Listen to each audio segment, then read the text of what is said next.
como motor del sector de la construcción. Así se veía ya en el primer informe del Grupo de Trabajo de Rehabilitación, el GTR, del año 2012.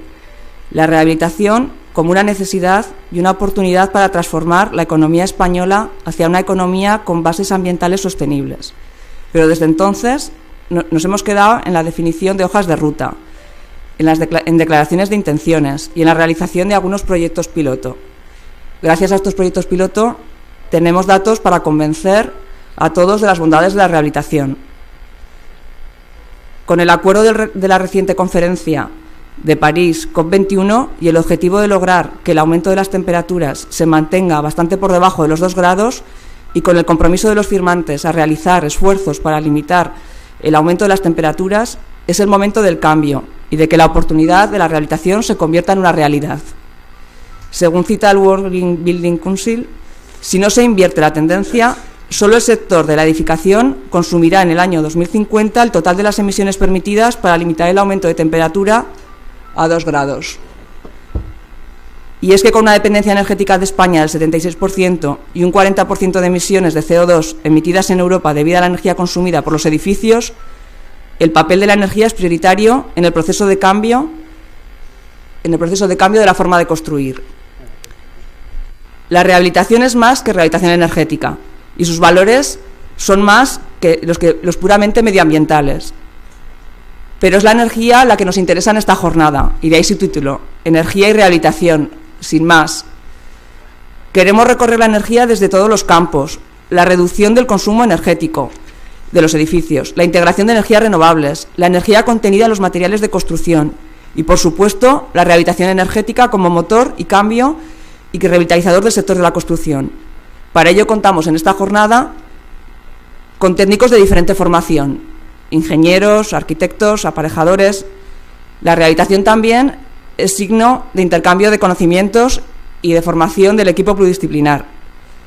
Pero sobre todo la rehabilitación es una poderosa herramienta para luchar contra el cambio climático, y nosotros como técnicos tenemos la responsabilidad de dar ese paso al frente.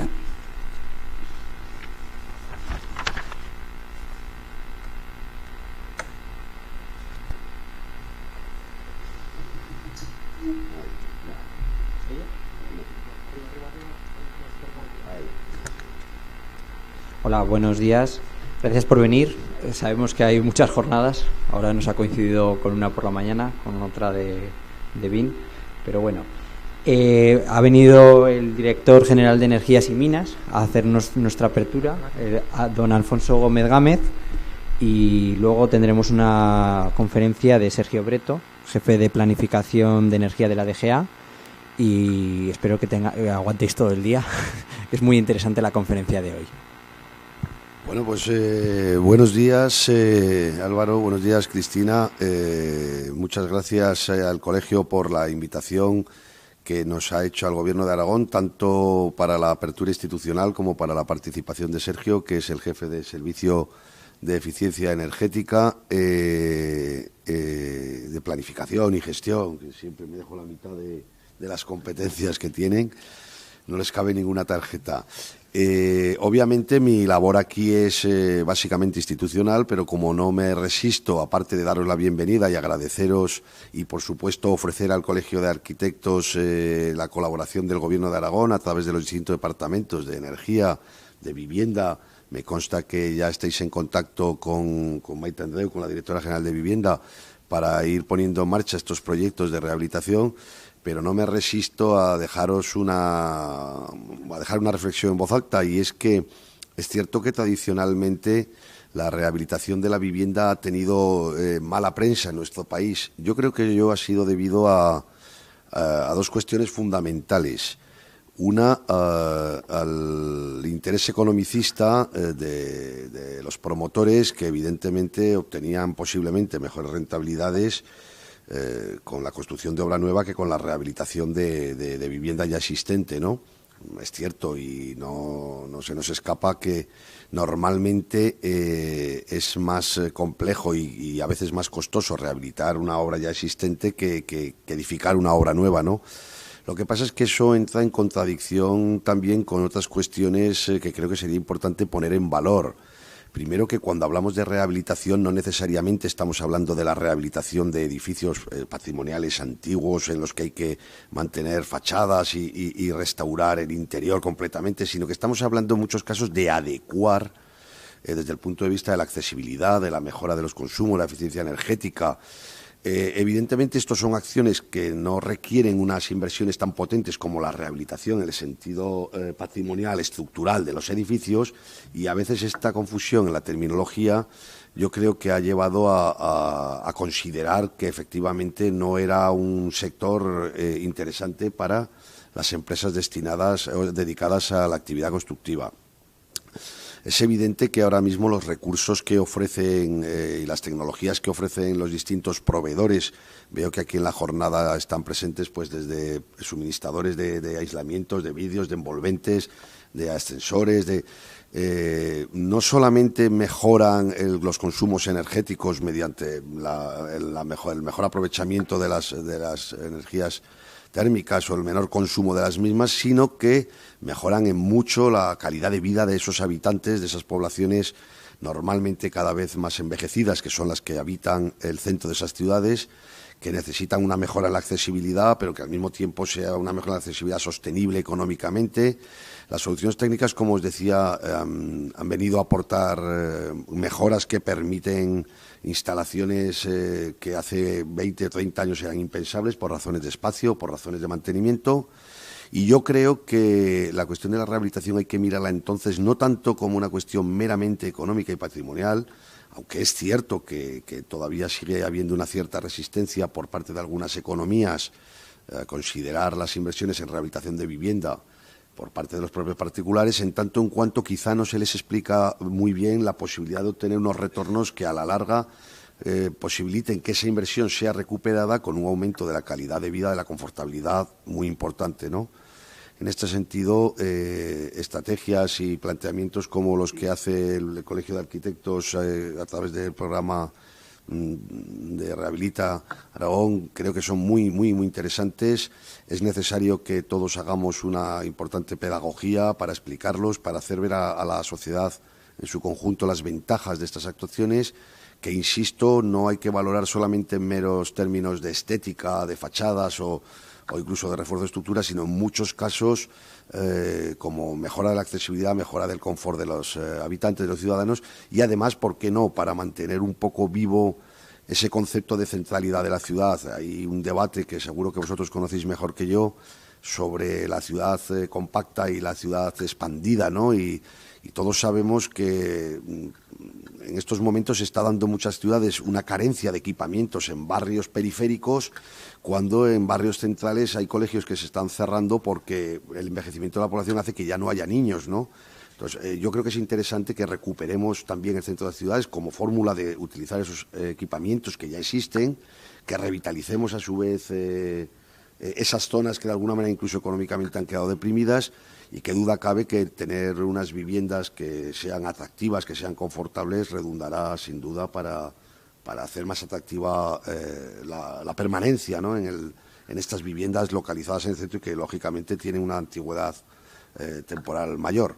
Bueno, y como ya creo que me he pasado 3 veces del tiempo que tenía asignado, pues no me podía resistir a deciroslo, le cedo la palabra, creo, a Sergio Breto, el compañero que va a inaugurar la jornada, y bueno, bienvenidos a todos. Gracias.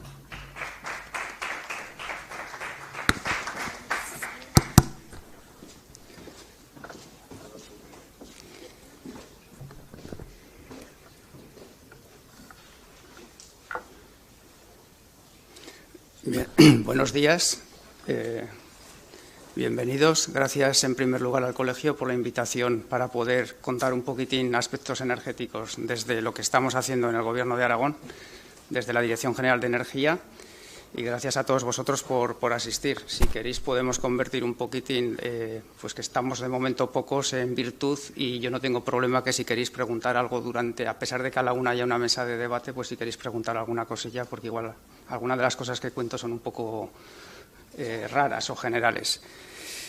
Bien, vamos a empezar. Antes de incluso de poner el índice de mi exposición, sí que quería hacer unas reflexiones previas en torno al título de la jornada, que es de energía y rehabilitación, ¿no? En primer lugar, la energía, el consumo de energía final, el sector residencial, comercial y servicios está en torno al 30%. Habrá comunidades, habrá zonas que será el 40%, otras menos del 30%, porque es un tanto por ciento relativo y, por ejemplo, en Aragón pesa mucho el transporte, estamos en ciudad de paso. Es conocido también el potencial de ahorro que todo lo aguanta, que puede ir del 30 al 70% según las distintas fuentes a nivel Unión Europea, España, etcétera. Lo que está claro que está repartido entre las envolventes, las instalaciones térmicas y el uso y gestión de las instalaciones.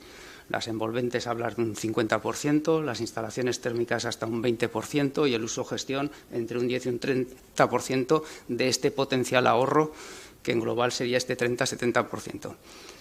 Las ventajas de la rehabilitación desde el punto de vista energético están claras: disminución de costes en economías pues, de comercios, en economías de viviendas, en economías domésticas, en mejora del confort de la vida, en seguridad. Las sustituciones de equipo llevan parejo normalmente elementos de seguridad mucho más modernos, que no es nada desdeñable.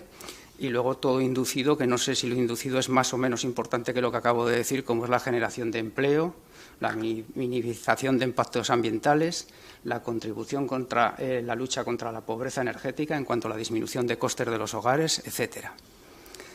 Todo muy bien, pero pongo ahí confusión, contradicción. Para los que llevamos ya pues, un tiempo en estos temas, la verdad es que hay tantos planes y programas y normas, libros blancos, libros verdes, directivas, estrategias de eficiencia energética, estrategia a largo plazo de rehabilitación, que pues confunden un poco, incluso son contradictorios entre sí.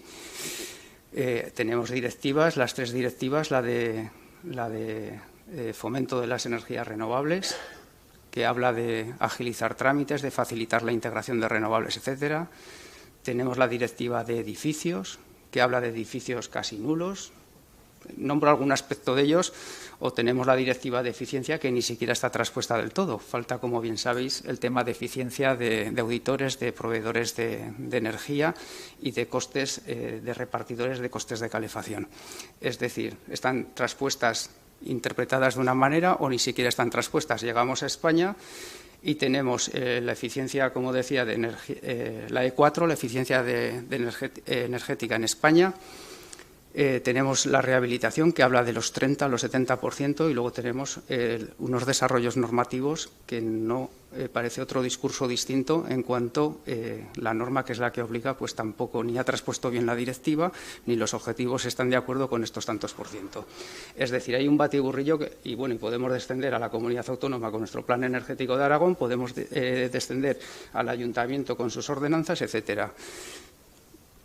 Según la parte que leas, pues los objetivos pueden ser más o menos ambiciosos o más o menos realistas. La verdad es que luego es un poco que exigiría que estuviera todo coordinado. Necesario para avanzar, ya digo, son elementos para reflexión previo a lo que voy a contar, ¿no?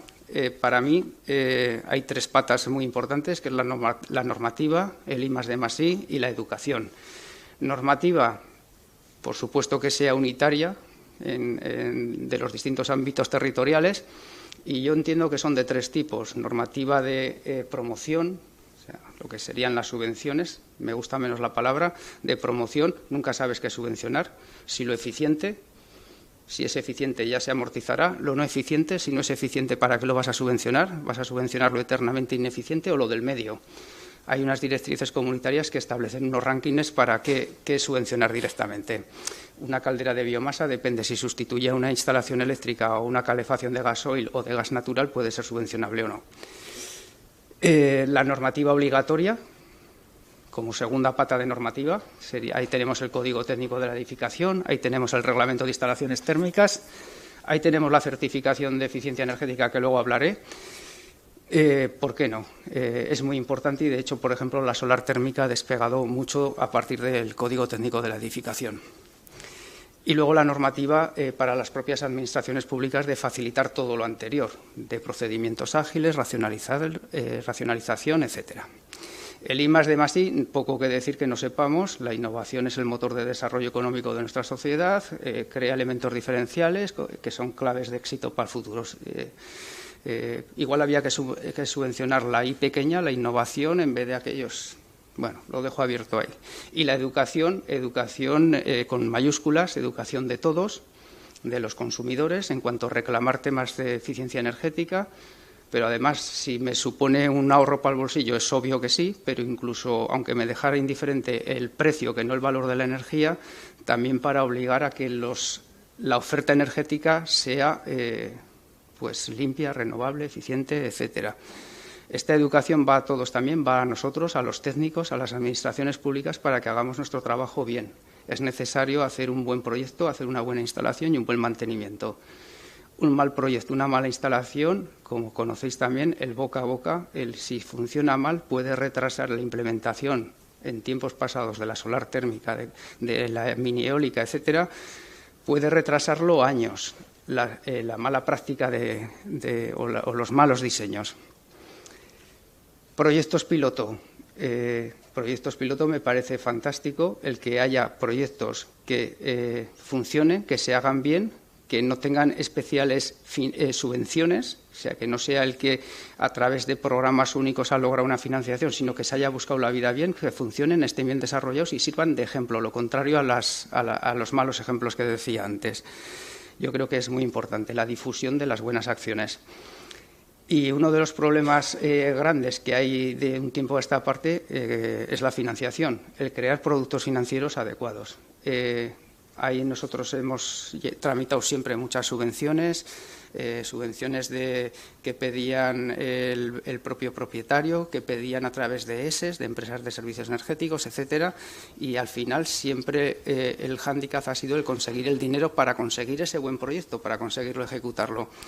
El tema de la financiación hay que resolverlo.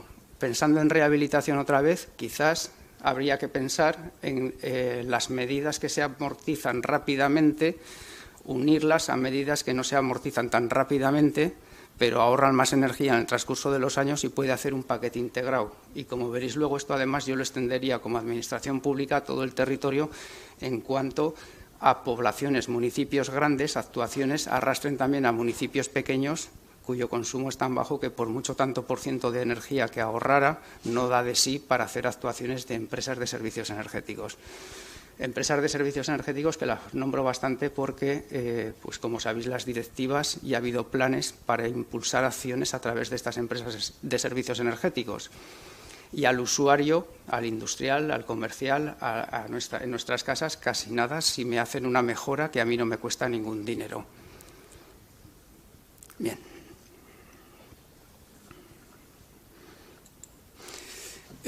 La estructura de lo que voy a contar ahora, hechas estas reflexiones, pues quizá para debate, un primer punto con la estructura energética aragonesa, de que estamos hablando, qué sucede con la energía aquí en nuestro territorio. El punto 2, el plan energético, brevemente un poco los objetivos que se plantearon en este plan energético que se finalizó el año pasado. En el tercero me permitiréis que cuente algunas de las actuaciones que hemos realizado, que se están haciendo, que se han hecho, y también incluiré para tener, como esta ponencia me imagino que estará accesible, pues para tener ya una recopilación de posibles líneas de financiación o de subvención de otros departamentos del Gobierno de Aragón o de la Administración General del Estado.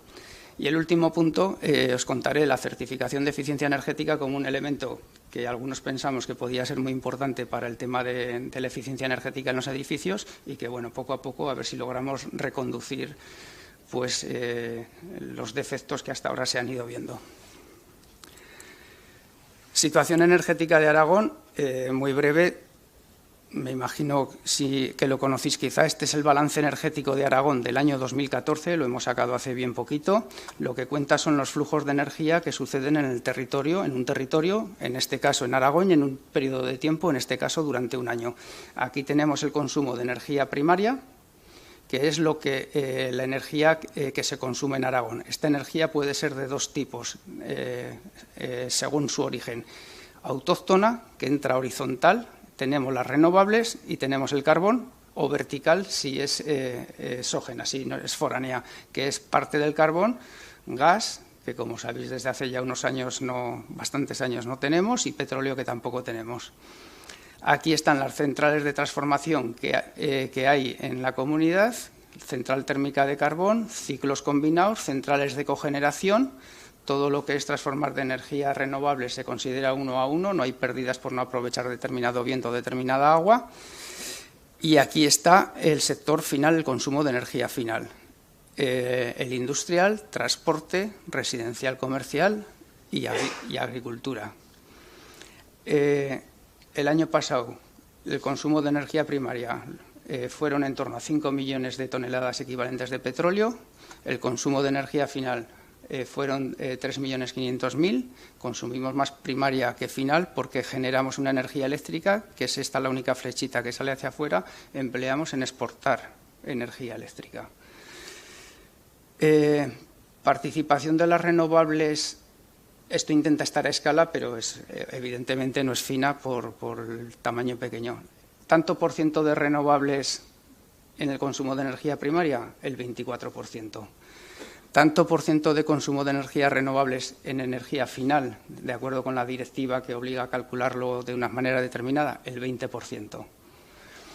Energía que exportamos depende de la generación, de lo que ha llovido, de cómo entra el pool, etcétera, 35, 40, 45%. Este año fue el 35% que lo hemos exportado, de energía que hemos exportado. Os decía 5 millones, 4.900.000 de consumo de energía primaria, 3,5 millones de consumo de energía final. Tenemos una potencia eléctrica instalada de 7.178, de los cuales el 50% es renovable, y tenemos una generación de 16.000 gigavatios hora año, en 2014, de las cuales el 55% es renovable. Es decir, generamos más con renovable que con convencional. ¿Qué pasa desde 2005? Desde 2005 ha sucedido que el consumo de energía final, vamos a empezar por aquí, ha disminuido un 5% en Aragón. Si bien este último año ha repuntado un poquitín, el 2014. Consumo de energía primaria ha bajado del 2005 al 2014 un 15%. Menos actividad económica, menos generación, etcétera. Potencia de energía eléctrica de generación ha aumentado un 60%. Eso ha conllevado un desarrollo de infraestructuras eléctricas que nos ha valido también para mallar el territorio en la medida de lo posible, también pensando desde el punto de vista de suministro de energía a poblaciones.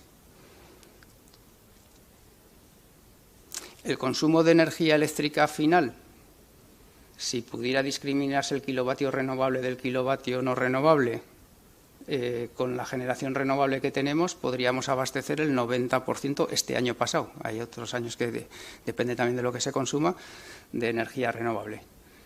La generación de energía eléctrica de origen eólico podría abastecer el 110% del consumo de energía eléctrica del sector residencial, comercial y servicios.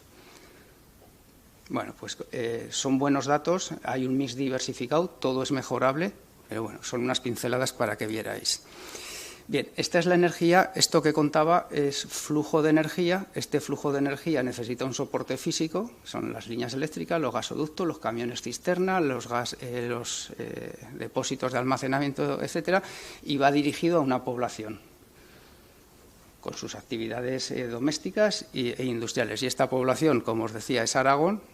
Ahí tenéis los números, incluso se podrán actualizar, resumiendo el 3% de la población y el 10% del territorio, con 731 municipios. ¿Qué implica esto? Implica, si atendemos a la definición de zona urbana, que es aquella de más de 10.000 habitantes, tenemos 14 de esos 731 municipios que son zona urbana. O con la definición de densidad de zona rural, que es aquella que tiene menos de 150 habitantes por kilómetro cuadrado, solo tenemos 12. Es decir, 731 municipios, estoy pensando en energía, 731 municipios, baja población, baja densidad, dispersa, y encima por todo esto del transporte de líneas y de cosas, con una orografía pues compleja. Pensando en municipios, la energía es básico el dar un suministro de calidad a todos estos municipios, y simplemente un dato de que a partir con poblaciones de menos de 5.000 habitantes el suministro de gas, de agua, etcétera, aumenta un 5%, y ya no sé si proporcionalmente, pero está claro que cuanto más pequeñito, más costoso es tal. Y bueno, pues eso, menos de 5.000 tenemos 707 municipios. Quiero decir que no es lo mismo llevar energía a un bloque de 200 viviendas que a 200 parcelas repartidas por ahí, como comprendéis. Luego también estoy pensando en todas las actuaciones en dependencias de administraciones públicas, corporaciones locales, etcétera y tal. Dicho hemos visto lo de las renovables y tal, tenemos oportunidades.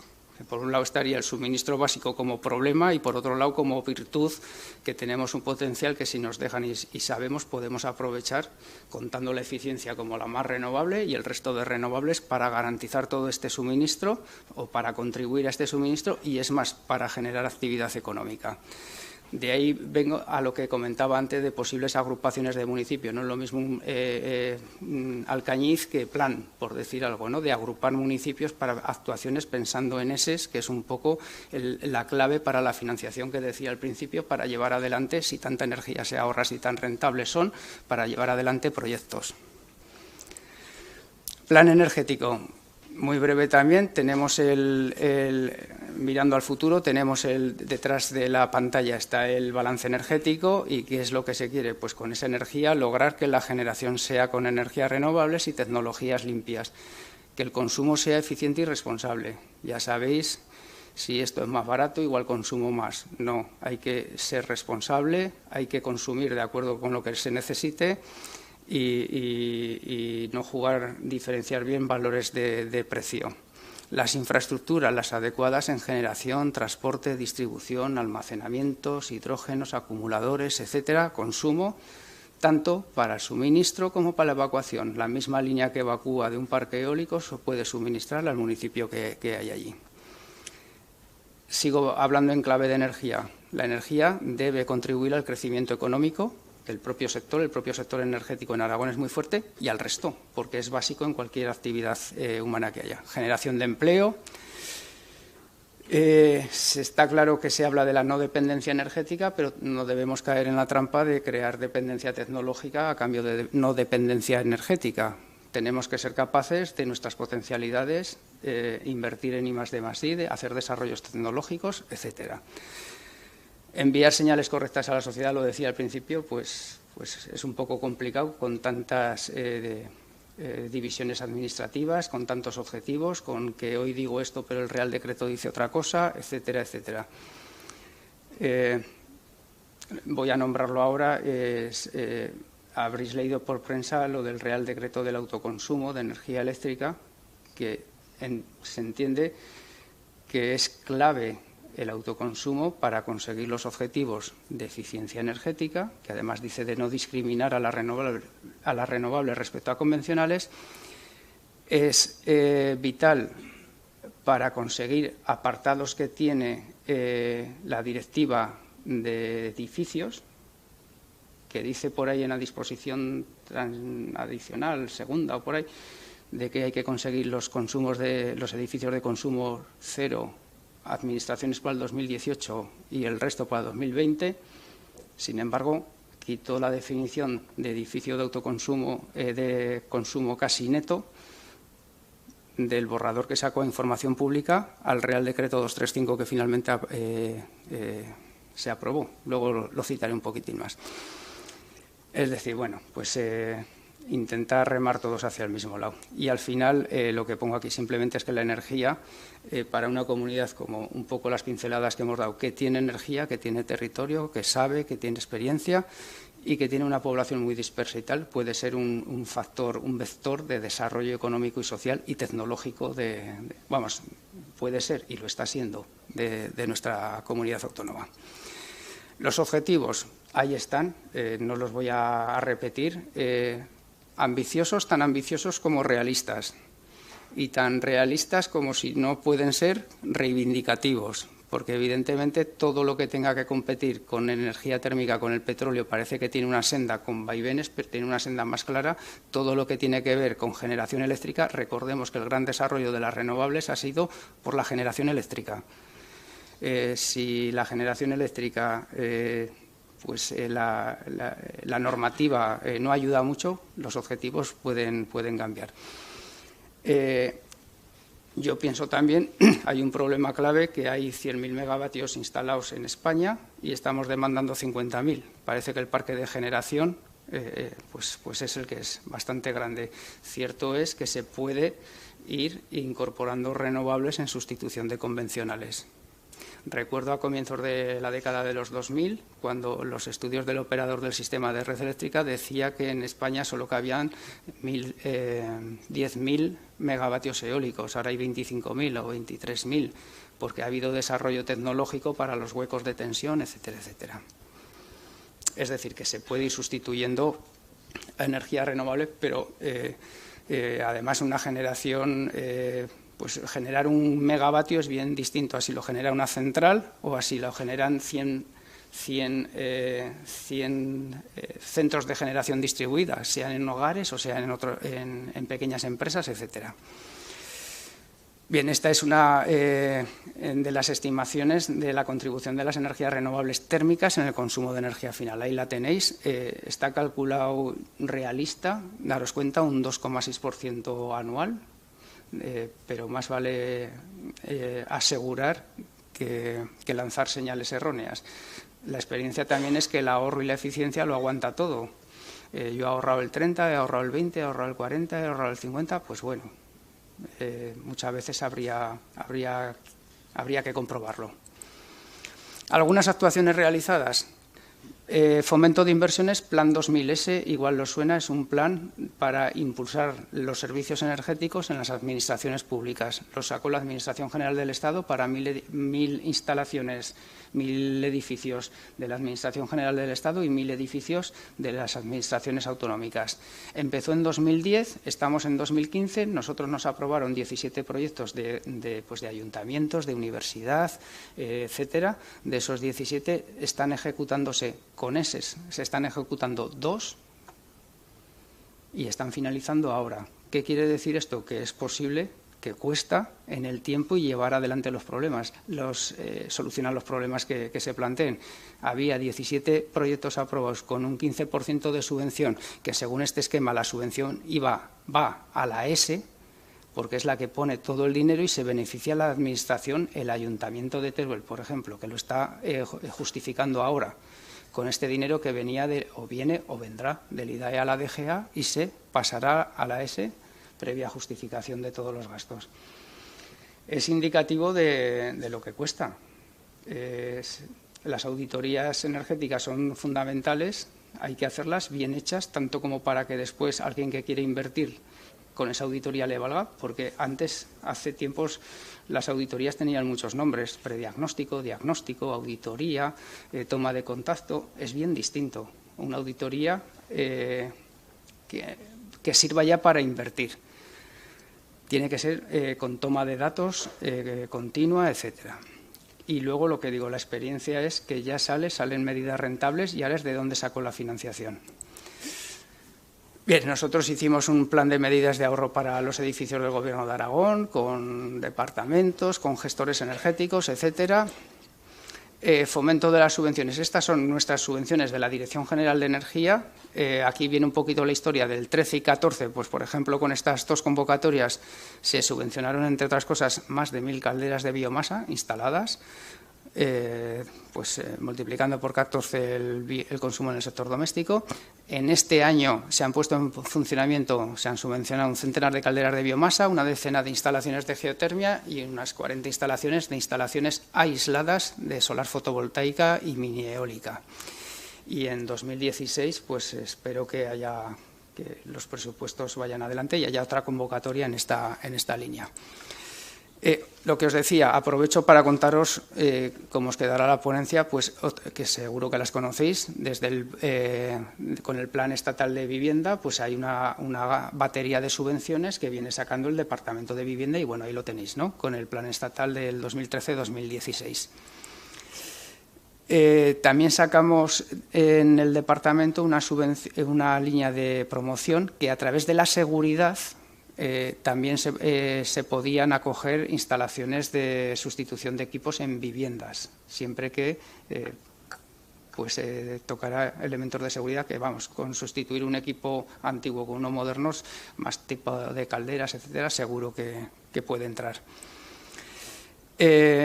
Más fuentes de subvenciones, todas estas que tenéis aquí, que las conoceréis también, que se publicaron, creo que fue el 5 de mayo de este año, que las gestiona el IDAE, el Ministerio, que hasta 2012 nos pasaba el dinero a las comunidades autónomas, pero bueno, pues como hay poco dinero y esas cosas, pues lo gestionan ellos.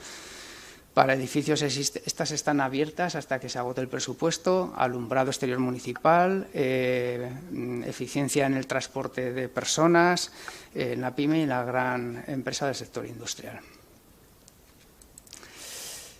Cosas que hemos hecho. En 2014, el Plan Renove de electrodomésticos, se apoyó la sustitución de 21.000 equipos, de los cuales 19.000 electrodomésticos, 1.500 calderas y 167 aires acondicionados. Pues bueno, se van sustituyendo equipos con una certificación energética baja, cada vez va subiendo más a plus, etcétera. La que sacamos ya que ejecutamos este año, pues como no tenemos dinero, tuvimos la brillante idea de hacer partícipes a los instaladores, a los suministradores de energía y a los fabricantes, y sacamos este plan Renove con apoyo de ellos, de los patrocinadores. Pues bueno, se sustituyeron casi 500 calderas, pues bienvenidas sean. Lucha contra la pobreza, muy brevemente, hicimos el estudio con CIRCE en 2014. Hubo un acuerdo Consejo de Gobierno con varios puntos para impulsarlo, para seguir trabajando, instalar al Ministerio, bono social, etcétera. Se constituyó un grupo de trabajo con los distintos departamentos y agentes externos vinculados con este tema, y como acciones futuras, pues estamos hablando de formar a los servicios sociales que ellos conocen y van a pie de casa para ayudar a las familias que están en esta situación. Bastante tendrán si pueden pagar el recibo eléctrico como para entenderlo. Convenios con las comercializadoras, que ayer el Consejo de Gobierno lo aprobó, con las comercializadoras, bueno, de momento con una, pero de manera que todos los ciudadanos de toda la comunidad autónoma, con los 730 municipios, por eso está la Federación de Municipios, no se les corte cuando estén en situaciones de ayuda social. Normativa con medidas. También el Consejo de Gobierno ayer aprobó un decreto ley por el cual pues ampara el tema de los cortes a familias en esta situación. Importantísimo. Y la certificación energética de edificios, que como sabéis, pues tenemos este decreto, que es ahora, si recordáis, el índice es de lo que me voy a acabar hablando. Llevamos 1 año y medio.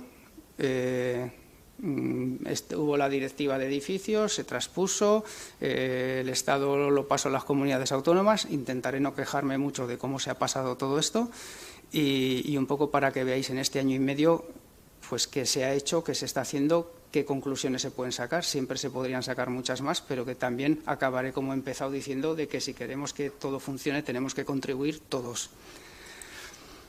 Bien. Ya la última parte, voy a hablar de algo ya concreto, que es la certificación, que yo creo que debe ser un instrumento muy importante para todo el sector residencial, comercial y servicios. Y hablaremos un poquitín del antecedente sin marco, la normativa, la situación actual y las próximas acciones. Sin hacer mucha historia, sabéis la directiva de 2002 de edificios, su transposición con el Código Técnico, con el RITE, y estaba el Real Decreto 47 para edificios nuevos, de nueva construcción, y estaba pendiente la certificación de existentes. En esto que sale la Directiva 2010, que refunde y amplía los objetivos de la anterior, edificios de consumo casi nulo, control independiente, inspección, requisitos, tal. Se transpone al marco nacional con el Real Decreto 235 de 2013, que se publicó el 13 de abril de 2013. Daba de tiempo, si veis arriba aquí, daba de tiempo hasta el 9 de enero, pero esto no es nada para el retraso que hubo respecto de la Directiva de Edificios de 2002. De hecho, está castigado, está sancionado el Reino de España. Y aquí lo que os comentaba antes, la disposición adicional segunda de este Real Decreto, que transpone el artículo 9 de edificio consumo de energía casi nulo, a que lo mantiene, pero la definición de qué es esto la quitaron. Aquí he puesto, yo no sé si ya para estas fechas seguramente ya se sabía un poco de cómo iban a ir los tiros en el tema de autoconsumo, puesto que lo quitaron de las definiciones. El problema de una norma o de un enfoque, realmente la reforma eléctrica empezó en 2012, con el primer Real Decreto Ley que decía que venía. El problema de una norma no es cuando sale publicada, vamos a suponer que no sea muy buena, sino el problema de esa norma es cuando dicen que viene el lobo, que va a salir publicada. Ya provoca parálisis en las actuaciones porque la incertidumbre hace que, evidentemente, mires muy mucho dónde gastas tu dinero. Intentaré no dar, queda esa transparencia un poco de hacer un poco cuentas así de lo mal que se hacen las cosas y ya pasará. En estas que salen la Directiva de Eficiencia Energética, se da un trámite de audiencia a la Comunidad Autónoma en enero del año pasado. O sea, como sabréis, pues lleva que no ha salido. Queda por transponer la parte de auditorías, la acreditación de proveedores de servicios y auditores, la promoción de eficiencia y la contabilización de consumos energéticos. Mientras tanto, en estas fechas, esto es un poco cronológico, así que voy dando saltos. En enero de 2014 sale la sanción al Reino de España por la directiva vieja del 2002.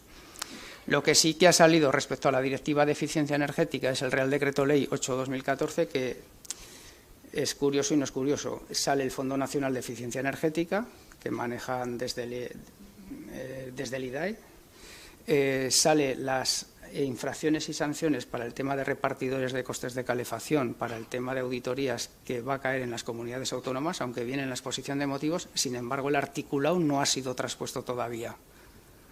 Y también como transposición de parte de esta Directiva de Eficiencia está la Ley 15/2014, que obliga solo a edificios de la Administración General del Estado, podían haber incluido edificios de cualquier tipo de administración pública, pero solo es para la del Estado. Se va cerrando el marco de la certificación con la orden del documento básico de demanda energética, que esto, si no lo habéis recibido, pues lo recibiréis en estos días desde el Ministerio. Ya por fin han adaptado los programas, los documentos reconocidos para hacer la certificación, que incorporan esta orden. Bueno, en esta nota informativa que a nosotros nos la han pasado también, hablan de que va a haber de tiempo para usar los viejos hasta el 14 de enero del mes que viene. Pero la nota dice que para registrarlos. Seguramente quieren decir para hacer la certificación, porque para registrarlo cada comunidad autónoma marca sus tiempos. Nosotros ponemos un mes y creo que hay comunidades autónomas que ni siquiera ponen plazo temporal desde que se ha hecho el certificado hasta que se registra. Con lo cual tienen un problema, porque yo puedo hacer el certificado con el C3X actual y registrarlo en julio o en agosto.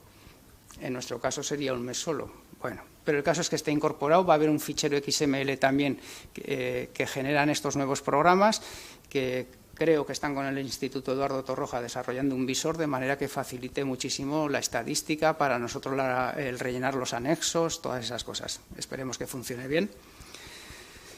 El RITE se modifica con el 238.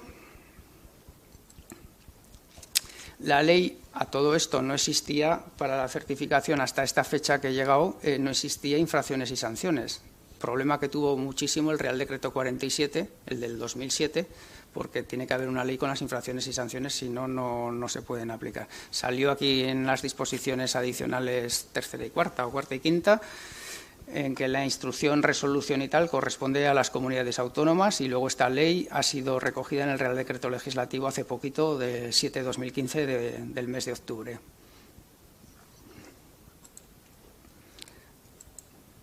Bien, esto es un poco abundar en lo que he dicho. El Real Decreto 47, ahora me centro en la comunidad, el Real Decreto 47 no obligaba a hacer registro a la comunidad autónoma, no lo hicimos, sacamos información pública y no era el momento. O sea, era poner un papel más, etcétera, etcétera, no se hizo. Pobres de las comunidades autónomas que lo hicieron, porque luego tenían camino ganado, pero luego les cambian las reglas de juego de todo. Bueno, con el Real Decreto 235 es obligatorio hacer el registro. El decreto sale en abril, el 235, y dice que el registro esté operativo el 1 de junio. Bueno, pues un decreto cuesta su tramitación un año, si es que haces un decreto. Si es que haces una página web, que no es un registro, es una página web, pues entonces te puede costar unas horas. Nosotros optamos por hacerlo legal, hacer el registro. De todo este rollo sale el decreto que conocéis, casi seguro el decreto 46, hay un decreto 41 de protección de los ficheros de datos de carácter personal y hay la ley de medidas del año pasado en las cuales se define un poquitín más la estructura de las inspecciones en la Comunidad Autónoma de Aragón. ¿Cómo estamos en el tema del certificado? Pues a fecha de comienzos de este mes se han presentado en registro general 43.000 solicitudes, con lo cual ya tienen ese código provisional de registro necesario y obligatorio para que no haya infracciones. De esas hemos registrado 36.000. Bueno, ahí pongo alguna nota notificadas o no, porque la verdad es que esto administrativamente es muchísimo trabajo. 36.000 registradas, Zaragoza el 82%, Huesca el 13%, Teruel el 5%. Denegadas, 2.300, el 6%, porque no cumple requisitos temporales, porque no era ámbito de aplicación, porque el técnico no era competente, porque no se ha usado el programa adecuado, etcétera. Denuncias, hemos tenido 8 y sanciones hemos hecho 2. Estas inscripciones corresponden a 42.000 referencias catastrales. Ya sabéis que el certificado pues, puede contener bloque, edificio, etcétera. La parte del León, 99,35%, se lo llevan los edificios existentes de estas certificaciones. Hay poca obra nueva, pero yo creo que también las obras nuevas no sé si son las que menos certifican. Usos y tipos del edificio, el 91% es para vivienda y se lleva a la parte de León los pisos, es decir, los certificados que corresponden a pisos que están en bloques de vivienda, unifamiliares y bloques completos. En terciario, el 9%. Motivo del certificado, el alquiler, se lleva la parte grande, el 67%, y la compraventa el 30%, y el resto, nueva construcción y administraciones públicas, que el 15 de este mes, bueno, ayer, o no sé si es el 15 o el 30, entra el compromiso de que las administraciones públicas también deben certificar aquellos locales de más de 250 metros, aunque estén arrendados, en edificios arrendados. ¿Qué letras, qué calificación energética ha salido de estos 30 y pico mil que he comentado antes? Pues siguiendo un poco casi lo que son muy parecidas, lo he comparado un poquito con a nivel nacional. La parte del León se la lleva la E, el 53% en consumo de energía primaria y el 51% en emisiones. Ya sabéis que son dos letras, la A hasta la F, hasta la G. Si esto lo desagrego por la edad de construcción del edificio, quizá ratifica lo obvio, pero hablando de explotar la información de los certificados.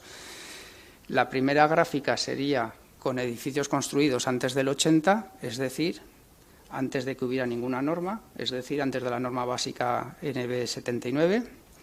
La segunda correspondería de 1980 a 2009, lo he hecho con 2008, da igual, lo digo porque el código técnico de 2006, pero los que habían solicitado el permiso pues estaban exentos, etcétera.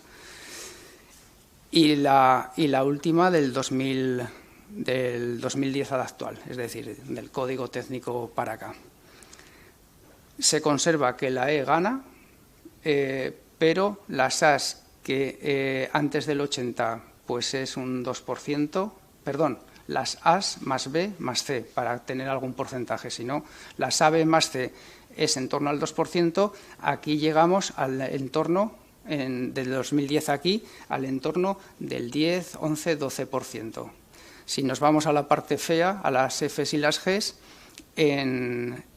antes de la norma básica, tenemos que es un 40%, y si, la F más la G. Y si llegamos de 2010 a la actual, tenemos que estar en torno a un 3%, que en realidad no tendría que haber ninguna. Pero bueno. Es decir, se ve cómo esta curva se va levantando por aquí y va cayendo por detrás. Y la media se mantiene, que el E, de acuerdo con el código técnico, pues sería la prensa y tal, dice suspensos y tal, pero el E sería el aprobado. Depende luego de lo exigente que sea cada uno.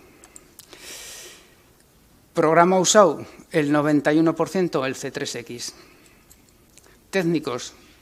Pues el arquitecto técnico ha hecho el 34% de los certificados, el ingeniero técnico el 26%, el arquitecto el 23% y el ingeniero industrial el 15%. El resto está repartido minoritariamente, ocupando 19 de las 21 titulaciones que se supone que ha habilitado el Ministerio, que luego hablaré un poquitín de eso. ¿Vale?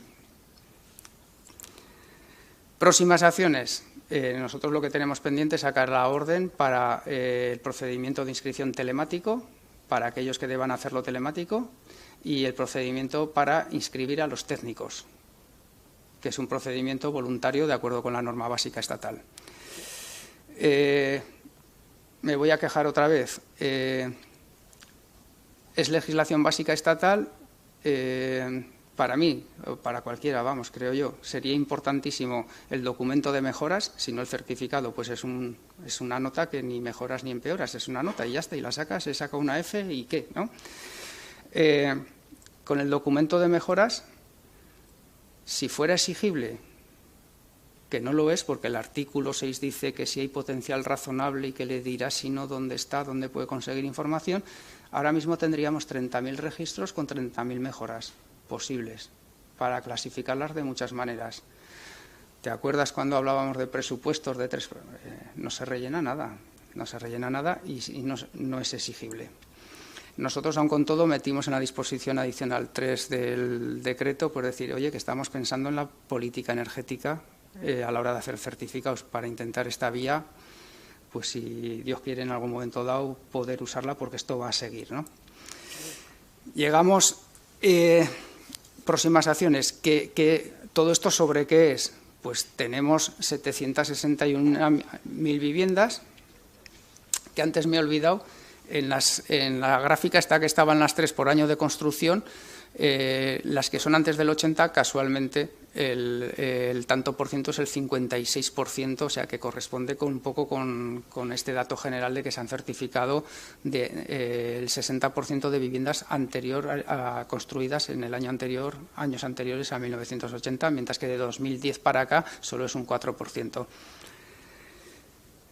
Bueno, pues el parque total es ese que viene ahí según el censo de viviendas de 2011. Cuidado que además de las viviendas, que siempre hablamos de viviendas, está todo el sector terciario. Ya sabéis que hay un ámbito de aplicación exento, que son actividades industriales, pero oficinas, hospitales, etcétera, todo esto está incluido. Y en Aragón, de acuerdo con el balance aquel que hemos visto en 2014, estamos hablando de que es un 20,6% lo que se consume en Aragón. Ya os decía antes que de ese 30 o 40, en nuestro caso baja al 20%, porque hay más carreteras y coches y más consumo en transporte porcentualmente que en consumo final. No dejan de ser 700.000 toneladas equivalentes del petróleo y repartidos por esos combustibles, energía eléctrica, gas natural, biomasa, etcétera. ¿Qué hacer? Registro de certificados ya está, las obligaciones las estamos haciendo, el futuro... seguimos imaginándonos un mapa de Aragón con 30.000 registros, con 60.000 registros, donde daros cuenta con los documentos de mejora se pudiera clasificar, dame aquellas viviendas en las cuales la sustitución de calderas se amortice en menos de 3 años, ¡pum!, tantas, y en municipios de más de 1.000 habitantes, tantas. Mirad, aquí tenéis para sustituir estas calderas. Ciudadano, no te ves en nada o en casi nada. Pues es el ideal. Además, esto de la certificación, que para desgracia del procedimiento administrativo, pero para bien, si acaso puede ir a más, aparte de que haya habido un boom al principio de inscribir, de hacer certificados, pensar de que pues eso, los arrendamientos se van cambiando cada año. pensar que la Ley 8/2014 en el informe de inspección de edificios debe llevar el certificado, que el RITE dice que las mejoras del informe se pueden meter en el certificado, que no sé si finalmente el PP en el Gobierno de España habrá metido o meterá en la Ley de Presupuestos la modificación para habilitar a los ayuntamientos para que hagan una desgravación del IBI en función de la calificación energética, que habla desde la A hasta la E, no me acuerdo, el 40, el 20, el 10 y el 5%. O sea que va a haber certificados para rato. Esto que nos lleva, y acabo como he empezado, esto nos lleva a que todos debemos sumar, primero las administraciones públicas, en este caso a mí y a más gente. Me encantaría que el Real Decreto se modificara, que aclarara lo de los técnicos competentes, que hiciera obligatoria la visita para hacer el certificado, que hiciera obligatoria la mejora de recomendaciones para poder hacer esa base de datos y que esto valga para algo en términos de política energética y vivienda. Encantado de que los técnicos hagamos las cosas lo mejor que sabemos y encantado que el ciudadano esté formado para que realmente la eficiencia energética, la calificación sea algo a la hora que me permita decidirme sobre qué vivienda quiero alquilar o comprar y no usarlo como elemento para denunciar, que es un poco también lo que se está viendo, denunciar por el tema del certificado, pero que subyacen otros motivos, no el energético, al menos en lo poco que llevamos ahora. Esto, además, las subvenciones que he contado antes del IDAE, también hay que mejorar la calificación y además obliga a inscribirlas, que no es para alquilar o vender, que es para subvencionar. Digamos que estaría fuera del ámbito, pero siempre puedes decir que alquilas o que vendes. Es decir, que va a haber cada vez más certificados, aparte como nicho de actividad. Si todos nos pusiéramos las pilas, cambiando, haciendo una buena normativa, modificándola, yo creía que la iban a modificar ya, pero bueno, puede ser un instrumento muy importante para poder ejecutar todas las tareas de política energética y política de vivienda en la comunidad autónoma y en España. Bien, pues esto es lo que os quería contar. Gracias.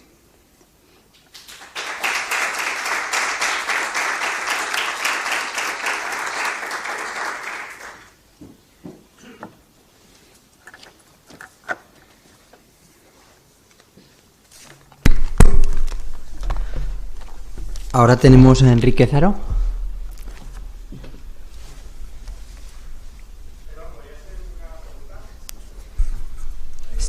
Sí, no creo que haya. Aunque luego tenemos una mesa redonda, pero bueno, si es corta, sí.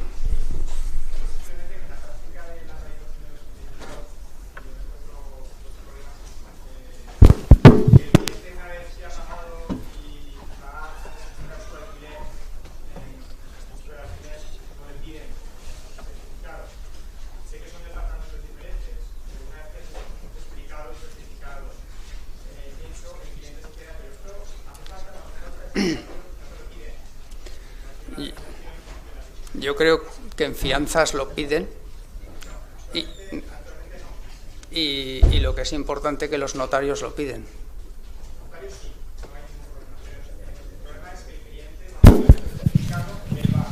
Pues, claro. No lo han pedido en ningún momento, en ningún momento hasta ahora. Entonces el cliente dice, pero esto es obligatorio, no es obligatorio, me has tomado el pelo, ¿esto qué es? Es un problema.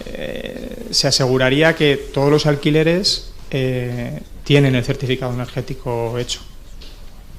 Sí, esto redunda un poco en lo que decía al principio y al final de la gran tarea que hay que hacer en educar. Porque si la percepción es de que no me lo piden en ningún lado, y lo entiendo, o sea, que te marean a papeles, me pongo como ciudadano, pero de que vean de que es un instrumento válido para si es malo, mejorarlo y poder venderlo mejor o comprarlo mejor o alquilarlo mejor o alquilarlo peor. O sea, yo creo que queda la gran tarea de educación. También está el otro extremo, que 40.000 solicitudes dan mucho de sí. Hay técnicos que los pobres ciudadanos vienen desamparados, que les hacen el certificado y ahí te quedas.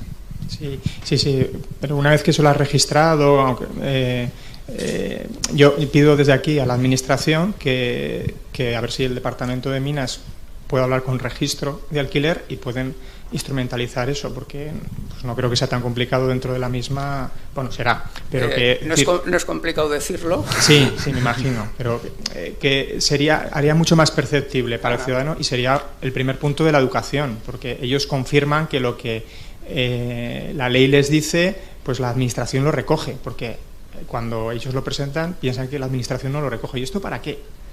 Si no me lo piden. Esa es la percepción del ciudadano. Y la segunda pregunta sería, una vez hecho el registro telemático, es un problema administrativo para los técnicos recibir los registros definitivos, por el tema de correo, por el tema de que te lo mandan al despacho y no estás.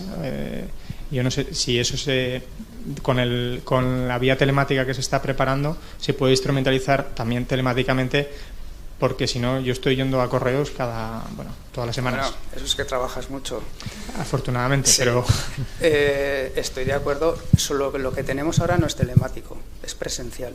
Otra cosa es que nos apoyemos en un formulario web, y el procedimiento es Ley 3092, notificación y plazo. O sea, es que es así. Con el telemático, obviamente, será telemático, no habrá que ir a ningún lado. Sí, yo me refiero a que nosotros lo podremos presentar telemáticamente y no llevar a registro. Correcto. Físicamente como ahora. Pero mi petición es que luego el registro definitivo que nos llega a los técnicos... Toda la comunicación será telemática. Toda. Incluido el registro definitivo. Insisto, ahora es presencial toda. Otra cosa es que te apoyes en el formulario web, que nos ha hecho un papelón, pues para que, si no serían, en vez de 3.000 subsanaciones, 2.600 que he puesto, serían 20.000, porque te equivocas al poner la referencia catastral, el nombre, todo eso serían subsanaciones, y así con el formulario web no deja... Pero vamos, el telemático va a ser así, su nombre es telemático, y de hecho, si llegamos a buen puerto, será de los primeros procedimientos completamente telemáticos. ¿Tenéis previsión del plazo aproximado? Pues pasa como todo que he contado de las directivas y los reales decretos, ya por mí ya estaría, pero es muy difícil hablar de plazos, pero me gustaría que fuera en pocos meses. Bien. Y por último, la inspección por parte de técnicos, ¿cómo se piensa instrumentalizar? ¿Se piensa abrir con el registro a técnicos exteriores, solo técnicos de administración? Sí, no, la inspección debe ser interna, debe ser con funcionarios. Otra cosa es el control, que el control... es imposible que los poquitos que estamos encima nos pongamos a calcular, recalcular, comparar y visitar. Que en eso el Real Decreto sí que es claro, que en el control se debe visitar la vivienda, no para hacer... y el control pues pasaría, estoy hablando de mi cosecha, de mi experiencia, pasaría a lo mejor por convenios con colegios profesionales, pues para que siempre que no haya intereses cruzados, pues se puede ejecutar aleatoriamente, que es como dice la legislación básica estatal, y visitar la vivienda. El problema que tiene es presupuestario, esta vía. Gracias.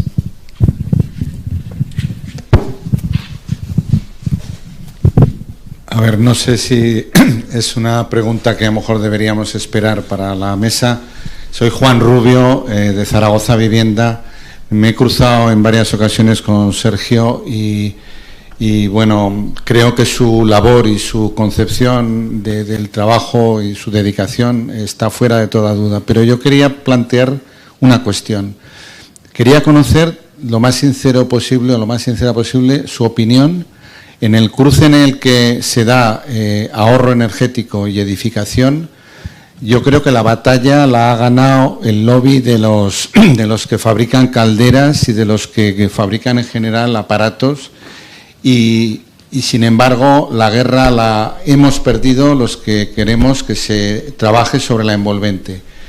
Quería saber un poco por qué no es posible unir esas dos líneas y sobre todo dar prioridad desde lo público a la primera, que lo que hace es evitar que se consuma energía, y que en segundo lugar, cuando se consuma energía, se haga más eficientemente. Segunda cuestión que está casi relacionada con esto: ¿me puedes explicar, en tu opinión, cuál es la dificultad por la cual en los últimos 15 años no haya sido posible una mínima coordinación entre el área de industria y el área de vivienda en esta comunidad autónoma? Y por último, una más facilita, ¿están georreferenciadas o se tiene previsión de georreferenciar las certificaciones energéticas que poco a poco irán cubriendo todo el territorio regional? Gracias.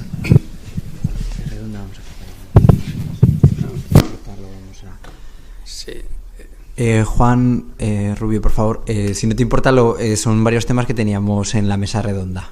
Si te parece bien, lo retomaremos a última hora de la mañana. La rehabilitación es más que rehabilitación energética y sus valores son más que los puramente medioambientales. Pero es la energía la que nos interesa en esta jornada, y de ahí su título, Energía y Rehabilitación, sin más. Queremos recorrer la energía desde todos los campos, la reducción del consumo energético de los edificios, la integración de energías renovables, la energía contenida en los materiales de construcción y, por supuesto, la rehabilitación energética como motor y cambio y revitalizador del sector de la construcción. Para ello contamos en esta jornada con técnicos de diferente formación, ingenieros, arquitectos, aparejadores. La rehabilitación también es signo de intercambio de conocimientos y de formación del equipo pluridisciplinar. Pero sobre todo la rehabilitación es una poderosa herramienta para luchar contra el cambio climático y nosotros como técnicos tenemos la responsabilidad de dar ese paso al frente.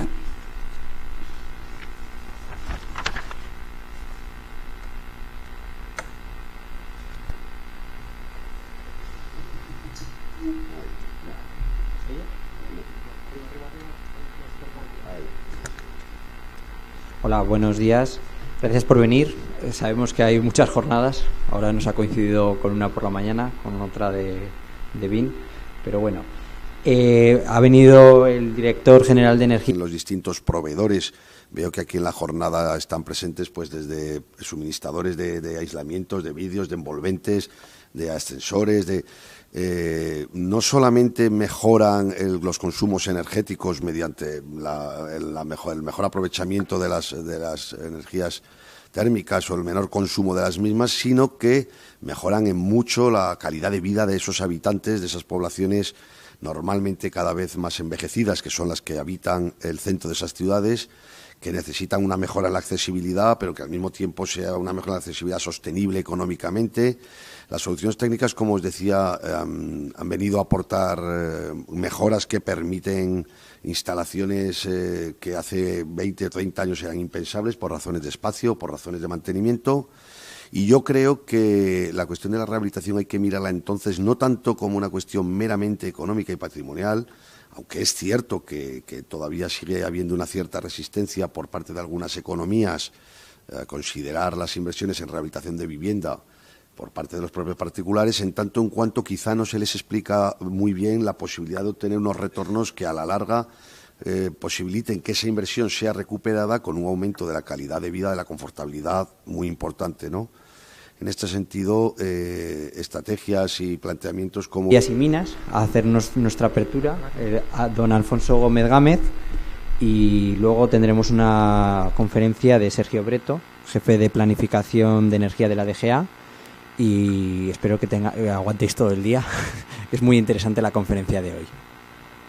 Bueno, pues buenos días Álvaro, buenos días Cristina, muchas gracias al colegio por la invitación que nos ha hecho al Gobierno de Aragón, tanto para la apertura institucional como para la participación de Sergio, que es el jefe de Servicio de Eficiencia Energética, de planificación y gestión, que siempre me dejo la mitad de las competencias que tienen, no les cabe ninguna tarjeta.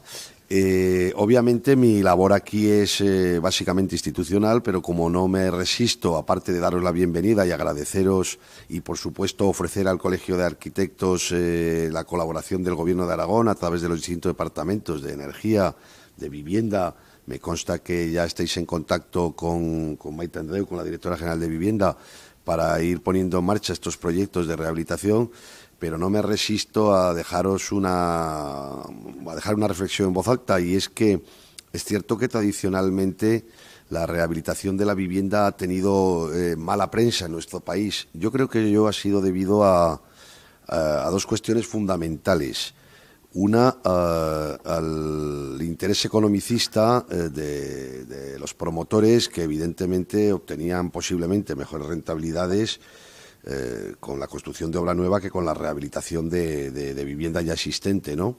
Es cierto, y no se nos escapa que normalmente es más complejo y a veces más costoso rehabilitar una obra ya existente que edificar una obra nueva, ¿no? Lo que pasa es que eso entra en contradicción también con otras cuestiones que creo que sería importante poner en valor. Primero, que cuando hablamos de rehabilitación no necesariamente estamos hablando de la rehabilitación de edificios patrimoniales antiguos en los que hay que mantener fachadas y restaurar el interior completamente, sino que estamos hablando en muchos casos de adecuar desde el punto de vista de la accesibilidad, de la mejora de los consumos, la eficiencia energética. Evidentemente, estos son acciones que no requieren unas inversiones tan potentes como la rehabilitación en el sentido patrimonial, estructural de los edificios, y a veces esta confusión en la terminología yo creo que ha llevado a considerar que efectivamente no era un sector interesante para las empresas dedicadas a la actividad constructiva. Es evidente que ahora mismo los recursos que ofrecen y las tecnologías que ofrecen como motor del sector de la construcción. Así se veía ya en el primer informe del Grupo de Trabajo de Rehabilitación, el GTR, del año 2012. La rehabilitación como una necesidad y una oportunidad para transformar la economía española hacia una economía con bases ambientales sostenibles. Pero desde entonces nos hemos quedado en la definición de hojas de ruta, en declaraciones de intenciones y en la realización de algunos proyectos piloto. Gracias a estos proyectos piloto tenemos datos para convencer a todos de las bondades de la rehabilitación. Con el acuerdo de la reciente conferencia de París, COP21, y el objetivo de lograr que el aumento de las temperaturas se mantenga bastante por debajo de los 2 grados, y con el compromiso de los firmantes a realizar esfuerzos para limitar el aumento de las temperaturas, es el momento del cambio y de que la oportunidad de la rehabilitación se convierta en una realidad. Según cita el World Building Council, si no se invierte la tendencia, solo el sector de la edificación consumirá en el año 2050 el total de las emisiones permitidas para limitar el aumento de temperatura a 2 grados. Y es que con una dependencia energética de España del 76% y un 40% de emisiones de CO2 emitidas en Europa debido a la energía consumida por los edificios, el papel de la energía es prioritario en el proceso de cambio de la forma de construir.